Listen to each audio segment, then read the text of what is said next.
É sempre uma alegria estar com vocês aqui na casa de irmão Erasto. Peço aos irmãos maiores a proteção, o amparo, e peço ao Mestre amado Jesus que envolva o coração de cada um de vocês, inclusive o meu, que talvez seja o mais necessitado. O tema da nossa palestra de hoje: as leis naturais. Dizem respeito ao nosso destino na imortalidade da alma. Os Espíritos nos ensinam que a codificação bíblica, o Antigo e o Novo Testamento, foi obra da espiritualidade superior, assim como foi a doutrina espírita. Por que estamos falando isso? Porque Jesus é o governador espiritual do orbe terrestre. E tudo aconteceu sobre a sua égide. Os 10 mandamentos no Monte Sinai foi obra dos colaboradores do Cristo. Os profetas, os precursores, os continuadores do ensino de Jesus, tudo aconteceu sobre a sua coordenação.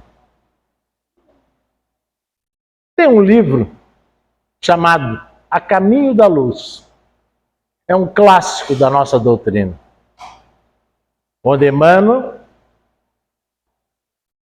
nos traz esclarecimentos importantíssimos acerca da criação do nosso planeta e de nós mesmos. Esse livro é uma psicografia de Francisco Cândido Xavier. E o primeiro capítulo desse livro chama-se Gênese Planetária. E o primeiro item desse capítulo está intitulado Comunidade de Espíritos Puros. E Emmanuel nos traz a informação da seguinte forma: rezam as tradições do mundo espiritual que existe uma comunidade de espíritos puros, eleitos pelo Senhor Supremo do Universo, em cujas mãos se encontram as rédeas de todas as coletividades planetárias. E essa comunidade de espíritos puros, na qual Jesus faz parte, apenas já havia se reunido nas proximidades da Terra por 2 ocasiões e anunciava uma terceira. A primeira foi para tratar do desprendimento do orbe terrestre da nebulosa solar. A segunda foi para tratar da vinda do Cristo até nós, trazendo o seu evangelho de amor e sabedoria. E a terceira, que já deve ter acontecido, foi para tratar dos processos de transição que estamos vivenciando. Isso nos leva à reflexão. Há 4,5 bilhões de anos atrás, Jesus já era um Cristo. E recebeu das mãos do Senhor Supremo do Universo a governadoria espiritual do planeta. O Espírito São Luís, que veio a ser o mentor da Sociedade Espírita de Estudos Parisenses, e que foi para Kardec, nosso codificador, aquilo que Emmanuel foi para Chico Xavier. Ele acompanhou todo o processo da codificação espírita. E ele mandou uma mensagem, através de uma médium, para Kardec, explicando o que é um Cristo. E eu vou fazer um recorte dessa mensagem. Ele diz o seguinte: não nos importa como vocês vão chamar Messias, Devas, Demiurgo.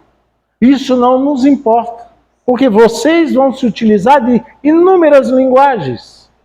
O que nos interessa é que vocês compreendam a ideia do que é um Cristo. Porque hoje já possuis maturidade espiritual suficiente para se preocupar com a essência e não mais com a terminologia.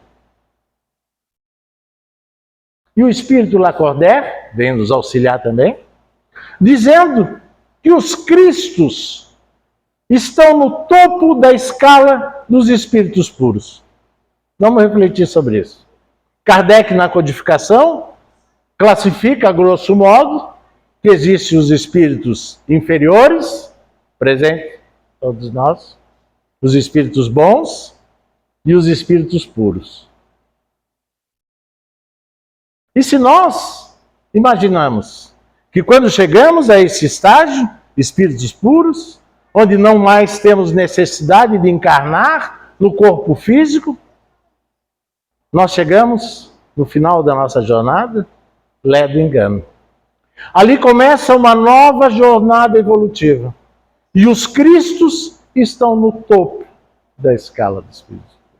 E chegados a esse estágio, Lacordaire nos diz que eles recebem ordens diretas do Criador. Não é SMS, WhatsApp, nada, é ordens diretas do Criador. Porque Deus os transforma executores da sua vontade no universo. Então nós começamos a perceber a grandeza espiritual de Jesus. Para que a gente possa continuar a nossa subida.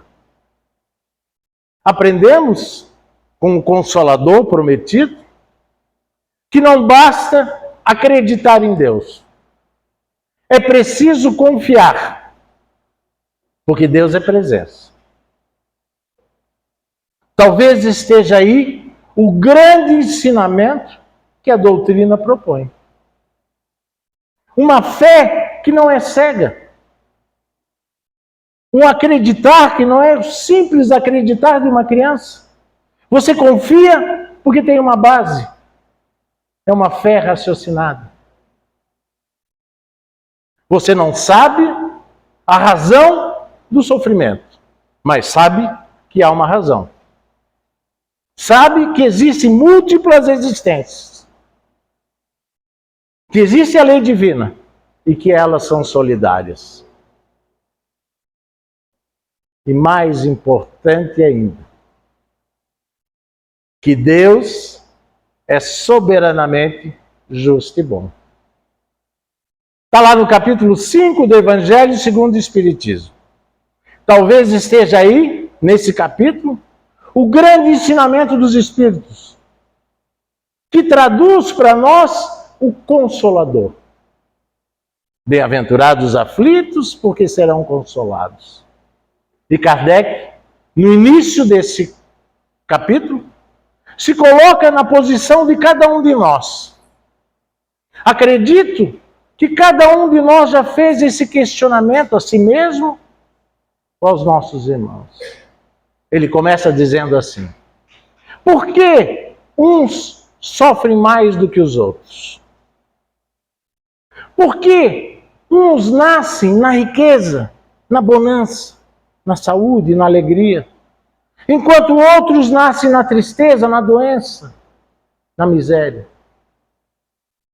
Por que para uns tudo parece sorrir, tudo dá certo? O sujeito monta um negócio, o negócio vai para frente. Não precisa nem fazer muito esforço. Enquanto os outros, nada dá certo. O sujeito monta um empreendimento, o negócio desanda. E sofre. Sofre desde o dia do seu nascimento até o dia do seu desencarne. E mais difícil ainda de compreender por que os bons sofrem ao lado dos maus que prosperam. Aí está o questionamento que muitas vezes nos leva a dúvida, até mesmo a desconfiar da justiça divina, a desacreditar. Mas Kardec traz aí o grande ensinamento desse capítulo. Ele diz o seguinte: entretanto, muito bom essa palavra, entretanto, apesar do sofrimento de toda aquela discussão, entretanto, se admitis a existência de Deus, ele há que ser supremo poder, suprema justiça e suprema bondade. E se Deus é soberanamente justo e bom. Ele não pode sair distribuindo bênçãos e desgraça ao seu bel prazer. Vai olhar para o Mário ali e vai dizer, olha, isso aqui é bonitinho, vou dar uma bênção para ele. Vai olhar para a Regina e dizer, não, aquela ali vai sofrer. Não é assim. Senão ele não seria Deus. Ele age com todos nós, com todo o amor que nós possamos imaginar. Então, se Deus é soberanamente justo e bom, e eu estou sofrendo, a causa desse sofrimento há que ser justa. Não existe efeito sem causa. E ele vai mais longe ainda. Se Deus é soberanamente justo e bom, e eu estou sofrendo, a causa do meu sofrimento é justa. E se eu não encontro ela nesta vida, eu vou encontrar numa vida anterior. Está aí nesse capítulo. Causas atuais dos nossos sofrimentos e causas anteriores do nosso sofrimento. Aí explica muitas vezes aquela questão que nos levava à dúvida. Se Deus existe, não poderia ter acontecido isso comigo. Porque nós não estamos vendo os compromissos que assumimos. É importante esse ensinamento. Porque isso é confiar em Deus. É acreditar que tudo que está acontecendo é para o nosso bem. Mesmo aquelas maiores dificuldades, está sendo para o nosso aprendizado. Que possamos tirar daí alguma coisa de bom. Algum ensino. O que Deus está querendo nos dizer com isso? Essa é a grande reflexão. Isso é confiar. Confiar é desligar o carro da vida, abrir a porta, entregar a chave para Deus e dizer, agora é tu que dirige. Está em tuas mãos. Eu confio. Isso é a fé que move montanhas. Essa é a verdadeira experiência de religiosidade. Isso é religião de verdade. O resto é terreno. E as demais práticas são oportunidades do Criador para nós adquirirmos provisão, preparo espiritual, para quando chegar o momento que nós tivermos que entregar e confiar. Isso é confiar. Deus é presença. O medo vira coragem depois de uma longa conversa com Deus. Mas isso nós vamos ver mais lá na frente. Nós não podemos ver Deus ainda, dizem os Espíritos. Mas podemos senti-lo. Adivinhar até mesmo que seja o Criador. Porque nos falta o sentido. Nossa percepção é muito acanhada ainda. Somos imperfeitos, como vimos há pouco. Entretanto, existe na natureza elementos que retratam o Criador. As leis naturais, que é o tema da nossa palestra. As leis divinas ou naturais. Pelas suas leis, nós conseguimos entender o caráter do próprio Deus. Ao criar as suas leis, ele, o autor, deixou a sua marca. A marca do que ele pensa. A marca do que ele sente. A marca do que ele deseja da criação. E talvez, por isso, que nós conseguimos ver Deus na natureza, nos pássaros, nos rios, nas montanhas, naquela flor que nasce, naquele ninho que o passarinho está fazendo e constrói. Nós conseguimos ver Deus no nosso irmão.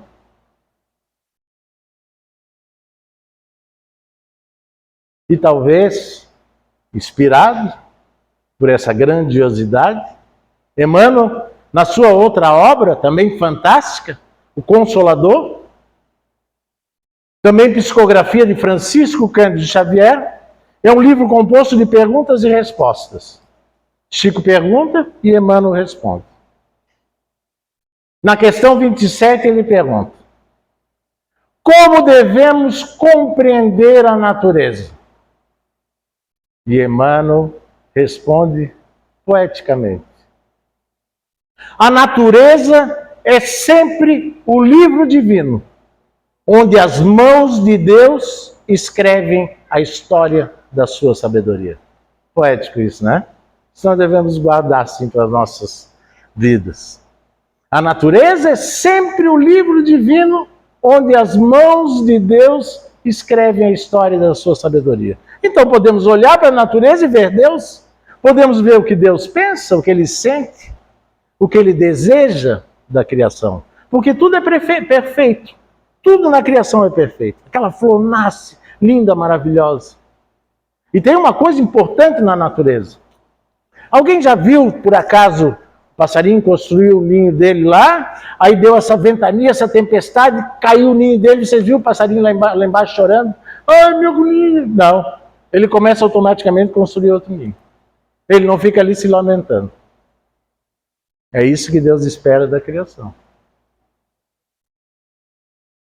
Mas Kardec vem nos auxiliar. E ele faz uma pergunta no Livro dos Espíritos, na questão 614, que traz um grande ensinamento para nós. Kardec pergunta: que se deve entender por leis naturais? E os Espíritos respondem: as leis naturais são as leis de Deus, as leis divinas ou naturais, as únicas capazes de nos conduzir no caminho do bem. Elas nos dizem o que nós podemos e o que nós não podemos fazer. E nós só sofremos quando nos afastamos dela. Aqui está o grande ensinamento. O que os Espíritos estão nos dizendo? Eles estão nos dizendo que todos os nossos sofrimentos, as nossas angústias, as nossas aflições têm diversas roupagens, mas na essência ela é uma só: o nosso afastamento de Deus. Como assim, Toninho, afastamento de Deus?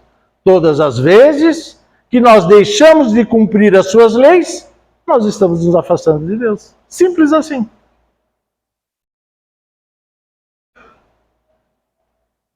E Deus é soberanamente justo e bom. Então, se nós pegarmos a lei de causa e efeito, que é um dos princípios da nossa doutrina, nós vamos entender que não existe punição. Existe responsabilização. É diferente. Quem é que ocasionou a desordem aqui? Foi você? Então resolva. Você é o responsável. Essas são as leis. Essa é a justiça de Deus. Porque Ele nos dá oportunidade. E além, temos que lembrar que existe a misericórdia divina, né? Que se nós tivéssemos aquilo que nós merecemos, não existiria misericórdia divina. Nós temos aquilo que nós precisamos. Porque junto com o que nós merecemos vem a misericórdia divina. Essa é a justiça divina. Esse é o grande ensinamento. Mas Kardec continua. Questão 617 do Livro dos Espíritos. Ele pergunta: quais os objetivos das leis naturais? Seria somente o que concerne à moral? E os Espíritos respondem: não. Todas as leis da natureza são leis divinas, porque Deus é o autor de todas elas. O sábio estuda as leis da matéria. O homem de bem estuda as leis da alma e as pratica. Portanto, esse último pedacinho, as pratica. Esse é muito interessante. É colocar em prática aquilo que aprendemos. Talvez esteja aí a grande unificação das leis divinas. A lei que rege a gravitação é uma lei divina. A lei que rege a química do hidrogênio e do oxigênio é uma lei divina. A lei que rege os fenômenos eletromagnéticos é uma lei divina. A lei que rege o relacionamento do mundo físico com o mundo espiritual é uma lei divina. Ou você acredita que existe um Deus que criou os elementos químicos e outro que criou a lei espiritual?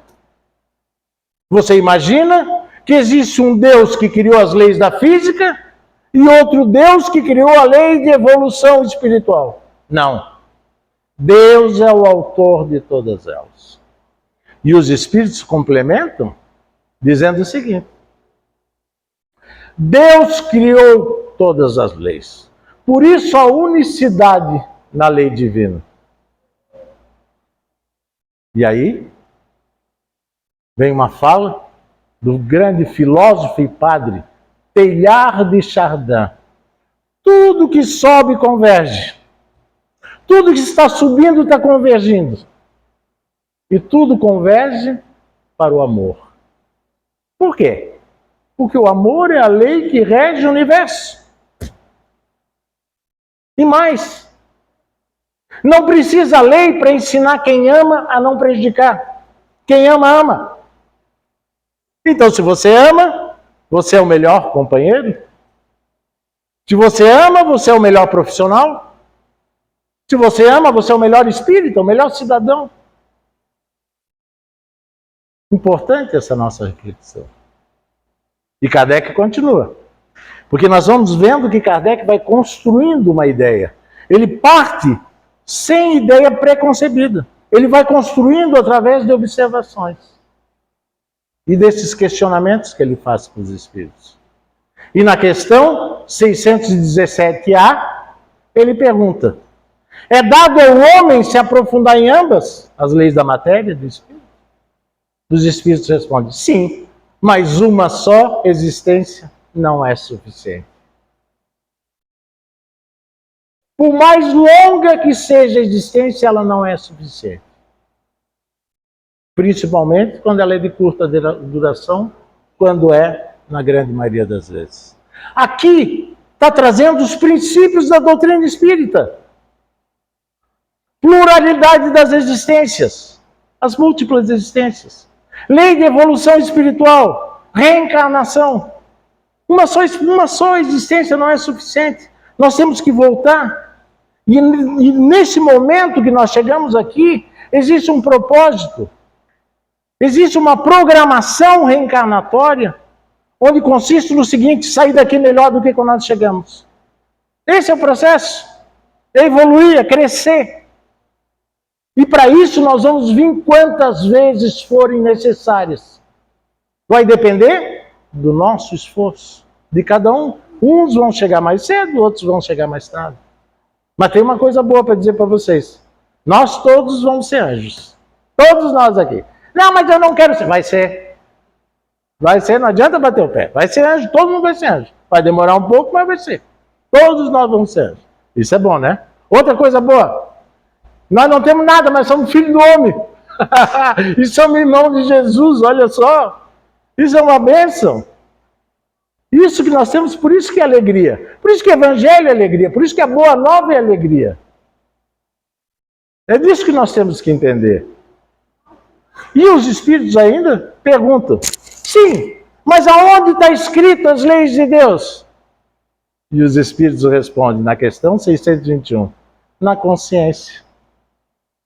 Então, Deus, inteligência suprema do universo, causa primária de todas as coisas, colocou um tribunal de justiça dentro de nós, que é a nossa consciência. Pode fazer, mas eu faço, eu durmo. Pode dormir uma noite, duas, um ano, dois, mas vai chegar a hora que ele não vai conseguir mais dormir. Porque a consciência nos cobra. Ela nos chama a responsabilidade. Mais cedo ou mais tarde nós vamos ser chamados à responsabilidade.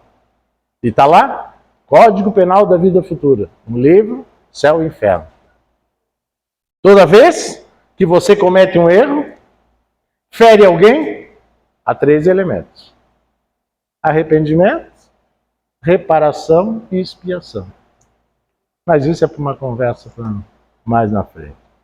Vamos fazer uma reflexão agora, diante do que nós falamos. Deus, imaterial, incorpóreo, inteligência suprema do universo, causa primária de todas as coisas, soberanamente justo e bom. Por que um ser todo-poderoso cria leis? Todas as vezes que o homem é levado a uma posição de poder e destaque, em função do seu orgulho e do seu egoísmo crônico, ele é tentado a se achar acima das leis. E nós já vemos isso na história da humanidade. Todas as civilizações que se ergueram, os impérios, nos dão mostra de espíritos que cumpriam as leis até o momento de assumir o comando. Tão logo passaram a governar, se sentiram acima das leis, dos princípios e da moral. E nós, brasileiros, da pátria do Evangelho, criamos uma cultura de que cumprir lei é sinal de fraqueza. O sujeito sobe lá no palco, diz que não cumpre lei e nós aplaudimos. Nós temos que, talvez esteja aí a dificuldade de nós nos submetermos às leis de Deus, de nós aceitarmos as leis, os desígnios de Deus. Primeiro porque pela ignorância que eu digo de não conhecer, não saber, que muitas vezes aquilo que achamos que é mal, que está vindo para nosso mal, está vindo para o nosso bem.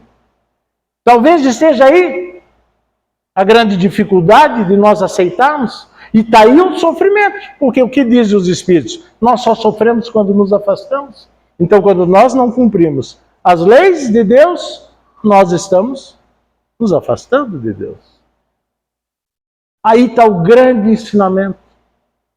E os Espíritos dizem o seguinte: entre as leis naturais, umas regem a relação e o movimento da matéria bruta. São as leis físicas. E o seu estudo está no domínio da ciência. Outras dizem respeito ao ser humano. Na sua relação com Deus, na sua relação consigo mesmo e na sua relação com o próximo. Então, se nós pegarmos lá as leis morais, que são essas, que regem a relação com o nosso corpo, com a nossa alma, terceira parte do Livro dos Espíritos, são 12 capítulos. Nós podemos pegar essas leis, esses 12 capítulos, e dividir. Ali as leis que tratam do nosso relacionamento com Deus, as leis que tratam do nosso relacionamento conosco mesmo, e as leis que tratam do nosso relacionamento com o próximo. Vamos começar com Deus. A primeira, a principal, aquela que vai pautar todas as outras relações, a nossa relação com Deus.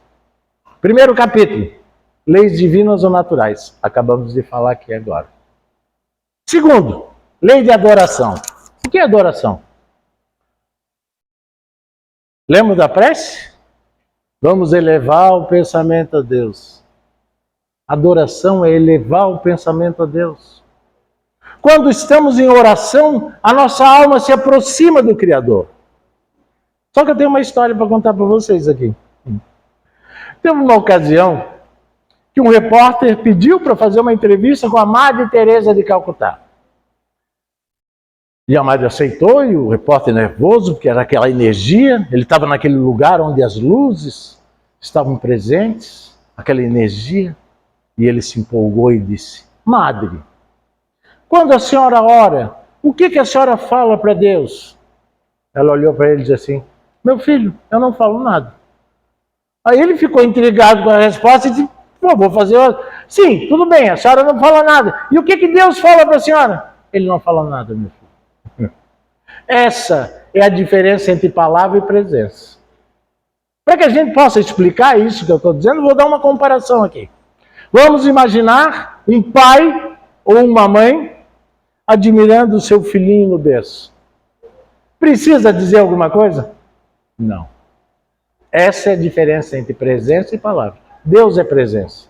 Tudo passa. Não é que vai embora, mas tudo passa. Só Deus permanece conosco. Se fecharmos os nossos olhos agora, vamos sentir aquela saudade de Deus, do amor que flui dele para conosco. É dessa saudade que Jesus veio nos falar. E ele se colocou à disposição. Ninguém vem ao Pai senão por mim. Vinde a mim, vós que estáis sobrecarregados, que eu vos aliviarei. Eu sou o caminho, a verdade e a vida. Só que tem um porém. no livro Pensamento e Vida, também de Emmanuel, ele diz o seguinte: que ninguém se aproxima do Criador sem purificar sua alma e sem aperfeiçoar sua inteligência. As duas asas que vão nos conduzir a Deus: amor e sabedoria. Porque Jesus, que é o nosso irmão mais velho, que há 4 bilhões e meio de anos atrás ele estava aqui, conhece todas as nossas dificuldades, acompanhou a nossa jornada evolutiva, sabe das nossas imperfeições, mas também sabe das nossas potencialidades. Sabe em que nós vamos nos transformar? Quando Jesus olhou para Públio Lentulus, ele estava vendo Emmanuel. Quando ele olhou para Zaqueu, ele estava vendo Bezerra de Menezes. E quando ele olha para o Toninho, ele está vendo um anjo. Não é legal? Ou para cada um de nós. Quando ele está olhando para nós, ele imagina no que nós vamos nos transformar. Por que isso? Porque com os olhos do coração, ele olha com os olhos do coração. Porque nós aprendemos aqui a olhar, né? Olhar, vigiar, orar e vigiar. Aí orar e vigiar, a gente fica assim, só esperando o sujeito dar uma derrapada. O sujeito derrapou, nós estamos apontando. É orar e vigiar nós mesmos, não é os outros. Mas é uma coisa que pode ter certeza. Ó, na doutrina espírita, isso aqui, nós, né, todos aqui, porque nós estamos tudo em evolução, somos todos espíritos evoluídos, diz o seguinte: nós olhamos sempre para a dificuldade do outro e não conseguimos enxergar quem. A trave, no nosso olho nós não enxergamos. O cisco, mas o olho do outro nós estamos enxergando. E outra, temos uma certeza impressionante. Pergunta alguma coisa para quem está aqui na doutrina. Ele já te dá a resposta na hora. Uma certeza impressionante. Nós somos fracos e imperfeitos. E não podemos ter essa certeza toda. Nós temos que cultivar a nossa dúvida com equilíbrio. Porque é assim que nós vamos aprender. Será que nós temos condições de ter certeza que isso é aquilo, o que nos diz? Por isso nós estamos sendo conduzidos. Por isso Jesus deu a mão para nós. Ele desceu da cruz. Nós não podemos ver Jesus mais como um dispensador de milagres, como um criador de uma religião. Não, Jesus é nosso irmão, é nosso guia. Ele se colocou como guia. Só o irmão mais velho para nos guiar. Só quem conhece o caminho para nos conduzir. Só quem sabe as armadilhas, as dificuldades para nos orientar. Talvez por isso ele disse: vem a mim, vós que estáis sobrecarregados, que eu vos aliviarei. Porque eu sou brando e humilde de coração. E meu jugo é suave e meu fardo é leve. Qual seria o jugo de Jesus? Na época de Jesus, lá no Sinédrio, os rabinos tinham cada um a sua interpretação da lei. Inclusive, Saulo de Tarso, que veio a ser o apóstolo Paulo, era um dos grandes intérpretes da lei. Discutia, tinham discussões homéricas. Tinha uns que tinham lá 45 itens na interpretação da lei, outro tinha 50, outro tinha 15. Qual foi a interpretação da lei de Jesus? Alguém lembra? Quando perguntaram para Jesus: Senhor, qual é o maior mandamento? O que Jesus disse? Amareis o Senhor teu Deus de todo o teu coração, de toda a tua alma e de todo o teu espírito. Eis aí o primeiro mandamento. E o segundo, semelhante a esse, amar ao próximo como a si mesmo. Próximo como a si mesmo, tem que nos amar também. E arrematou dizendo: aí está toda a lei e os profetas. Então essa era a interpretação da lei de Jesus. O amor. Alguém perguntou já uma vez qual foi a religião de Jesus? Cristãos, foi criado por Lucas lá de muito tempo depois. Jesus veio nos ensinar o amor. Perdão. E primeiro, grande ensinamento de Jesus, que Deus é Pai. Que é Pai de todos nós.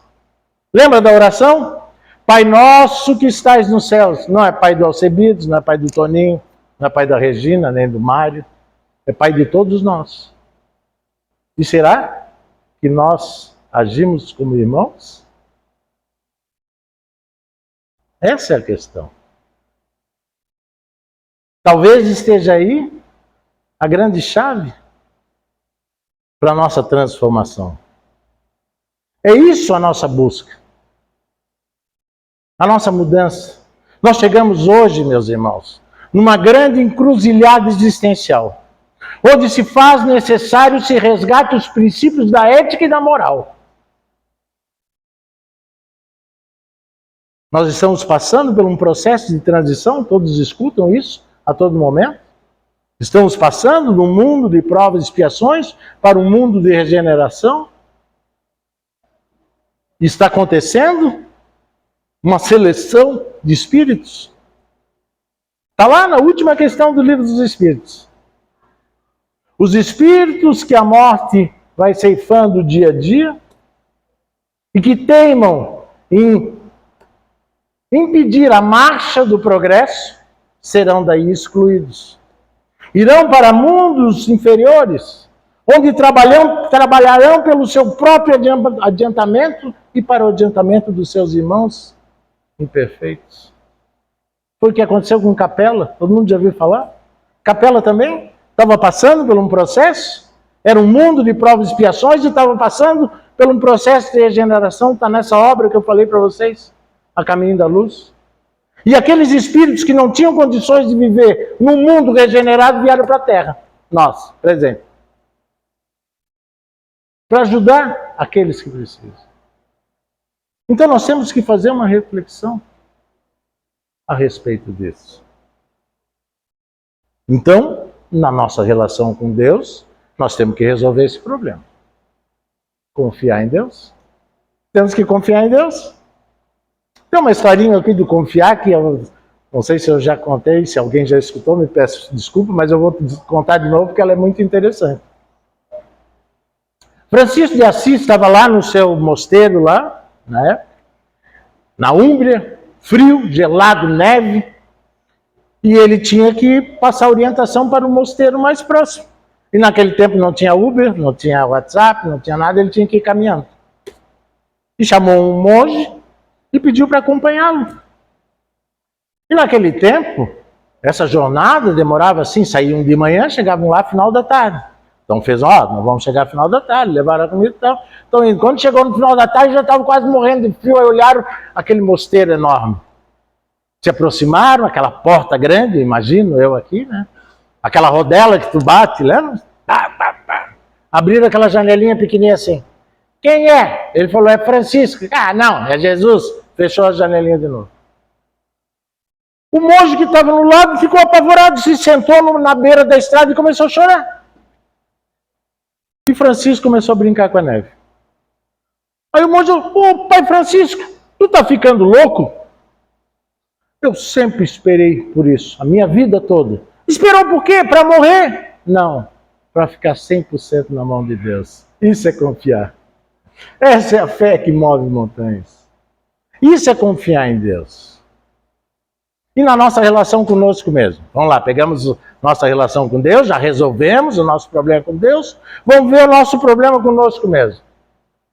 Na nossa relação com Deus, diz ali, nas leis, a primeira que trata da nossa relação conosco mesmo é a lei do trabalho. Faça coisas úteis. Não somente o 1000 passos, caminha 2000 com outros. Que é além do teu dever, da tua obrigação. A segunda, lei de reprodução, lei de destruição, lei de conservação. E no final, lei de perfeição moral. Sede perfeitos, como vosso Pai Celestial é perfeito, disse Jesus.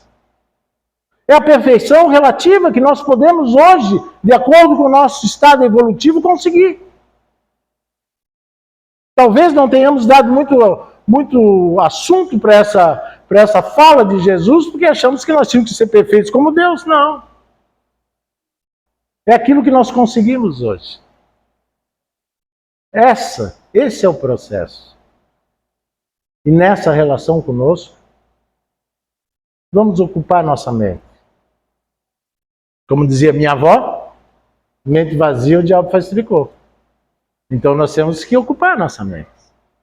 Porque senão nós vamos começar a dar ideia e vai vir aqueles, como disse o nosso irmão hoje lá, que vai falar aqui no teu ouvido, que diz a coisa que tu não quer e tu fica perdido.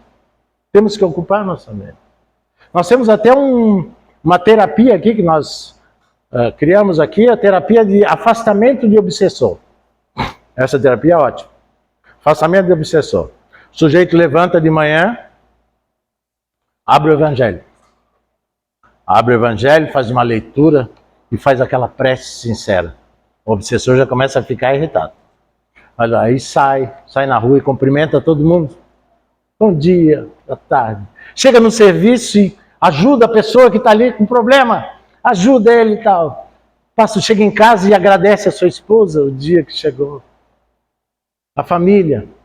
E daí, antes de dormir, pega o Evangelho de novo e faz uma leitura do Evangelho. O obsessor sai correndo, não volta, some da tua frente. É verdade. Por quê? Porque quando nós queremos afastar as más influências, nós temos que colocar as boas no lugar. Esse é o processo. Diziam os nossos pais, eles diziam assim para nós: me diga com quem andas que eu te direi quem és. Na doutrina assim, me diga quem és que eu te direi com quem andas. Esse é o processo.